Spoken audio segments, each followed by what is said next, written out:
Takimi Halil Myrtos, emër i çmuar për trashëgiminë tonë arkeologjike, i organizuar nga Qendra Muzeore në përvjetorin e 90 të studiuesit, historianit dhe arkeologut të talentuar dhe të apasionuar Halil Myrto, u zhvillua mbrëmjen e së premtes në Torën Veneciane. Pjesë e takimit ishte dhe prezantimi i një libri me punën e tij shkencore, titulluar Kërkimet arkeologjike dhe historike, një përmbledhje artikuj shkencor.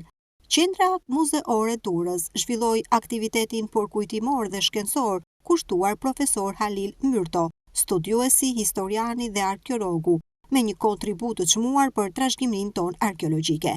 Në mjediset e Tora Veneciane u bën bashkë gjatë këtij aktiviteti emra të artit dhe kulturës, arkeologjisë, miq dhe kolegë të Myrtos. Takimi solli një prezantim të punës kërkimore e shkencore të profesor Halil Myrto, si dhe dëshmi nga jeta dhe kontributi i tij shoqëror, të sjella nga profesionist, studiues, intelektual, miq dhe familjar të Myrtos.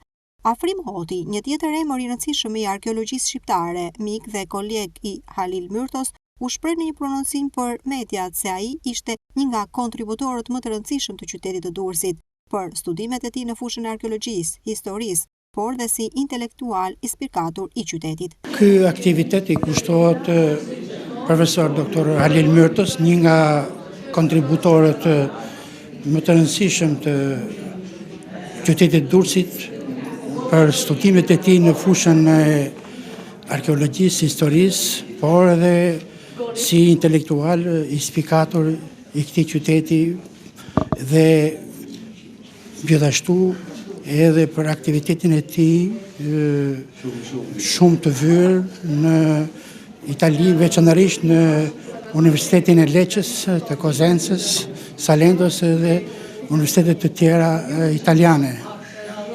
Ne sot promovojmë një nga librat e tij, ai ka disa libra të votuar, një përmbledhje të kërkimeve dhe studimeve arkeologjike të kryera këtu e 30 e 20 vjet më parë. Nuk është libri i fundit, ai akoma ka shkrime dhe votime ende të panjohura, të përmbledhura. Ky promovim i organizuar me rastin e 90 vjetorit të Myrtos vjen pas një periudhe të gjatë heshtje rreth figurës së tij, ndaj dhe ishte shumë i rëndësishëm sipas Hotit. Organizojmë këtë promovim me rastin e ditëlindjes së tij, 90 vjetorit.